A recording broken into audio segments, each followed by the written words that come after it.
Okay, so some major news just broke that sent shockwaves across the Middle East. Word came out that Iran is claiming it carried out a pretty powerful strike on Al Udeid Air Base in Qatar. And you have to understand, this is one of the most critical American military installations in the entire world. In an instant, global uncertainty just went through the roof. But what exactly happened? Because, almost immediately, two completely contradictory stories started to emerge. Was this some devastating blow to American military power? Or was it a largely thwarted attack that didn't do much at all? That's really the central question we're going to unpack right here. So, the whole thing kicks off with Iran's pretty dramatic announcement.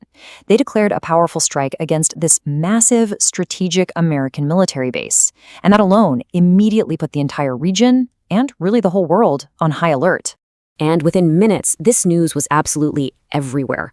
International media networks started running with Iran's version of events, reporting that a calculated operation had successfully hit a nerve center of the U.S. military presence in the Gulf. For a little while there, that was the only perspective we were hearing. So let's start with Iran's side of the story. Their narrative is all about military prowess, precision, and a huge strategic victory. You gotta see, this isn't just them reporting on an attack, it's a very carefully crafted message. Yeah, and this quote from their military commanders gets right to the heart of it. The message isn't just about the damage, it's about capability. They're making a crystal clear statement. This attack proves that no U.S. base in the region is beyond their reach. It's as much psychological warfare as it is military action. And they backed this up with some pretty specific claims.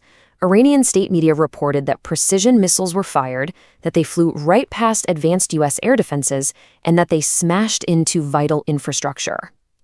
The message they're pushing here is one of technological superiority.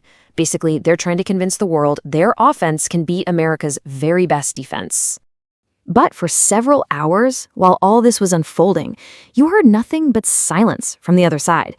Then, finally, the United States issued its official response, and, well, it painted a very, very different picture. The American counter-narrative was firm, it was direct. U.S. defense officials didn't deny that an attack happened, but they immediately pushed back on the outcome, emphasizing that the base was still up and running. The Pentagon's breakdown was almost a point-by-point rebuttal of Iran's claims. They said, yep, missiles were launched, but our defense systems, things like the Patriot missile system, they did their job. The message from the U.S. is one of resilience and control. They acknowledged an attempt was made, but they framed it as a failure, projecting this image of being nearly invulnerable. So here we are, left with two completely different realities being presented to the world, a devastating success versus a failed attempt. Let's put them side by side to really see where these stories split, because chances are the truth is probably hiding somewhere in the middle. And this table just illustrates the conflict perfectly. On the outcome, Iran claims heavy damage. The U.S. says limited. On defenses, Iran says they were bypassed, while the U.S. is claiming a successful interception. And for the overall impact, you've got strategic success versus base remained operational. This is basically a war of words being fought right over the wreckage. Now, to understand why these competing stories matter so much, you have to grasp just how significant the target is. Al Udeid isn't just any old base. It is the absolute nerve center for American military power in the entire region. I mean, think about this. It's one of the largest U.S. bases on the entire planet, home to thousands of troops.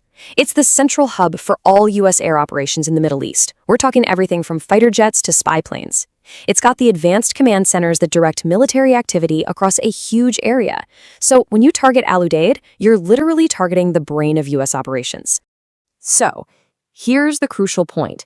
Regardless of how much damage was actually done, the act of targeting this specific base is a massive escalation. It crosses a major line, and the fallout from that is already starting to spread. And this is the kind of thing that keeps military strategists and diplomats up at night, an escalation cycle. One strike leads to a retaliation, which then leads to a counter-retaliation.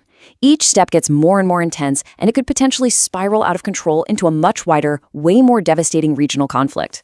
The implications here go way beyond the base itself. Host nations like Qatar are now in an incredibly tough spot. Global energy markets are on edge, because any instability in the Gulf could make oil prices spike. And this whole event, it's a real-world, high-stakes test of modern missile offense versus missile defense. You can bet every military in the world is studying this right now, trying to figure out whose technology and whose story is more believable. So we're left with this absolutely critical question. We have an undeniable attack on a major U.S. base, and two fiercely competing stories about what really happened. As the world tries to piece together the truth, the real uncertainty is, what comes next? Is this the first shot in a new, wider war? Or could this shock to the system actually force some kind of diplomatic reset? Honestly, the stakes could not be higher.